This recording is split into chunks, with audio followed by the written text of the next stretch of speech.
بەرەو پێشوازی لە ئەوەڵی مانگی مەی ڕۆژی جیهانی کرێکار. ئەوەڵی مانگی مەی ڕۆژی جیهانی کرێکارە.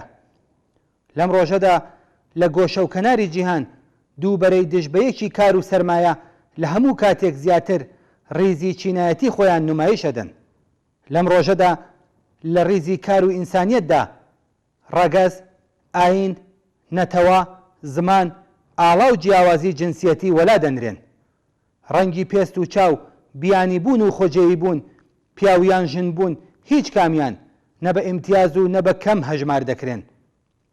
ڕیزی ئینسانیەت بە هەڵگرتنی ئاڵای سوور و مشتی گرێدرا و بە دروشمی یەکگرتووی خوڵقێنی کرێکارانی جیهان یەکگرن کە چرای ڕێنمای کرێکارانی وشیار و کۆمۆنیستەکانە لە نەبەردی چینایەتی بۆ ئازادی و ڕزگاری دەست ئەدەنە ڕێپێوان.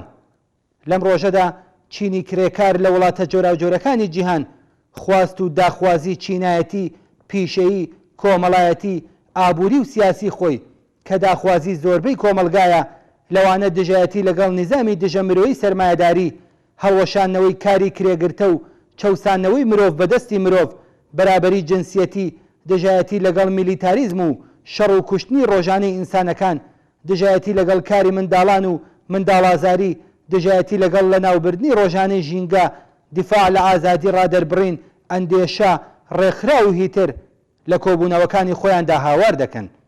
لەم ڕۆژەدا پرۆلتاریای شۆڕژگەر و وشیار وەک گۆڕکەنانی نظامی سەرمایەداری مژدەی جیهانێکی دیکە ئەدەن، جیهانی سۆسیالیزم و دەسەڵاتی کرێکاران، جیهانێک کە لەژێر کونترۆڵ زۆربەی بەرهەمهێنەرانیدا ئیدارە بکرێت، نەکەمینەیەکی مفتەخۆر و چەوسێنەری ئێستا.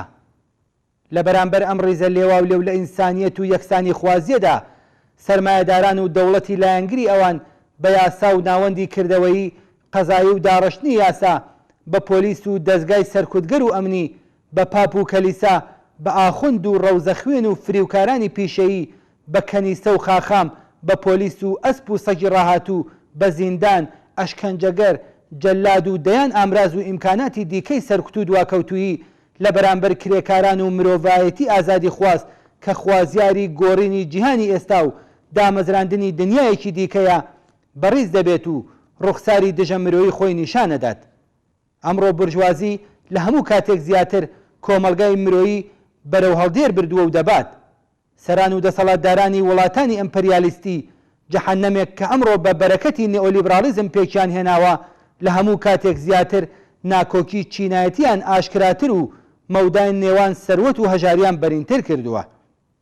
سەرمایەداری نێئۆلیبراڵ و هاوسار پسا و دەستدرێژیەکانی بۆ سەردوایین دەستکەوتەکانی مرۆڤ و بە تایبەت چینی کرێکار لە پانتایی جیهانیدا لە بەراورد لەگەڵ سەدەی ڕابردوو تونتر کردووە. چوونە سەرەوەی سەعاتی کار و هاتنە خوارەوەی ئاستی هەغدەستەکان، چوونە سەرەوەی تەمەنی خانەنشینی، دەرکردنی ڕۆژانی کرێکاران لە کاری دایم و گۆڕینی گرێبەستە ڕسمیەکان بە گرێبەستی کاتی کە لە گوەرگرتنی زیاتر لە هێزی کاری منداڵانی کرێکار بە هەغدەستی یەکجار کەم، پەرەسەندنی دیاردەی منداڵانی سەرشەقام، هاتنە خوارەوەی ئاستی خزمەتگوزاری دەوڵەتی و ئیمکاناتی ڕفاهی و دەرمانی خەڵک، توندبوونەوەی بێوێنەی ڕەوتی پیسبوون و تێکدانی ژینگە و چوونەسەرەوەی مەترسی جددی دژ بە شوێنی ژیانی گشت مرۆڤایەتی و باقی بوونەوەرە زیندوەکان، بەهێزبوونی بناژوخوازی ئاینی، ڕاسیزم، ڕەگەزپەرستی و دژایەتی لەگەڵ پەنابەر و بیانی، ڕوخساری ئێستەی نظامی سەرمایەداری و نیئۆلیبرالیزمی چەندەیە ڕابردوو بە ئاشکرا و زیاتر لە هەموو کاتێک نیشانەدات. سەرەڕای ئەو حەقیقەتانی کە باسییان لێکرا سەبارەت بە سەرمایەداری نیئۆلیبراڵ و زیانەکانی بۆ مرۆڤایەتی لە ماوەی چواردەمانگی ڕابردوودا بڵاوبوونەوەی جیهانی کۆوید-19 کە هەتا ئێستا پتر لە 130 ملیۆن مرۆڤی گیرۆدە کردووە و زیاتر لە 3 ملیۆن کەسیشی کردووەتە قوربانی، پتر لە هەموو کاتێک لاوازی و بێتوانایی نظامی سەرمایەداری لە وەڵامدانەوە بە کێشە و گرفتە جیهانی و ناوخۆییەکان ئاشکرا کرد. قەیرانی کۆرۆنا بەردەوام درێژەی هەیە و زۆرترین تەڵەفاتی گیانی ئەم ویرۆسە بەسەر کرێکاران و توێژە هەژارەکانی کۆمەڵگەدا سەپاوە. بەدەر لە تەڵەفاتی گیانی زۆرترین زیانی مادی و بێکاری ئەم ویرۆسە وەبەر کرێکاران و بنەماڵەکانیان کەوتووە. لە ماوەی نۆمانگی سەرەتای ساڵی 2020 لە دەورانی کۆرۆنادا بە شێوەی مامناوەند 332 ملیۆن پیشەی تەواوەخت لە ئاستی جیهاندا لەناو چوون. بەپێی ئاماری ڕێکخراوی جیهانی کار 143 ملیۆن پیشە لە وڵاتانە لە ناوچوون کە داهاتی بینابینی لە خواریان هەیە. هەروەها 128 ملیۆن پیشە لە وڵاتانی خاوەن داهاتی مامناوەندی لەسەرێ و 43 ملیۆن پیشەش لە وڵاتانی دەوڵەمەند لە ناوچوون. بەڵام لەو جەمسەرەی دیکەی کۆمەڵگەدا لە ڕیزی دەوڵەمەندان و ملیاردێرەکاندا کە سەروەتی 8 کەسیان بەرابەرە لەگەڵ سەروەتی 3 ملیارد و 500 هزار مرۆڤ، راپۆرتی ناوەندە جیهانیەکان گەلێک حەقیقەتی دیکەمان پێنیشانەدەن.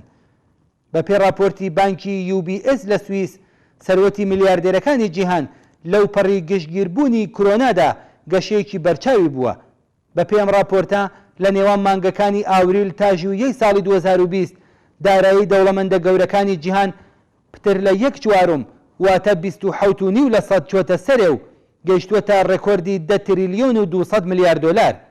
هەروەها راپۆرتەکە باس لەوە دەکات کە ملیاردێرەکان زیاتر لە هەمووان لە ڕێگەی زیندووکردنەوەی بازاڕەکانی سەهام پاش ڕاگەیاندنی بەستەی یارمەتی دەوڵەتەکان قازانجیان کردووە.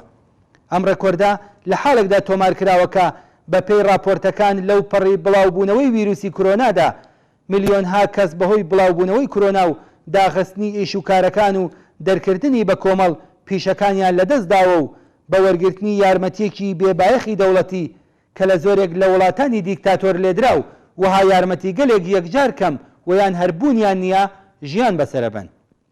ئاماری ڕاگەیەندراوی ناوەندە سەرمایەداریەکان لە کەمتر لە 3 هەفتە بۆ ئەوەڵی مانگی مەی ڕۆژی جیهانی کرێکار ڕاستیەکانی جیهانی ئەمڕۆ واتە کەڵەکەبوونی سەروەت لە دەست کەمینەیەکی یەکجار بچووکی 1% و داسەپانی هەژاری بەسەر 99% لە دانیشتوانی گۆی زەویمان پێنیشانەدەن. لەوەها بارودۆخێکدا ڕۆژی جیهانی کرێکاری ئەمساڵ ڕۆژی کەیفەرخواستی ئەم چینە جیهانیە دش بە گشت نیزامی چەوسێنەر و دژە مرۆیی سەرمایەداریە.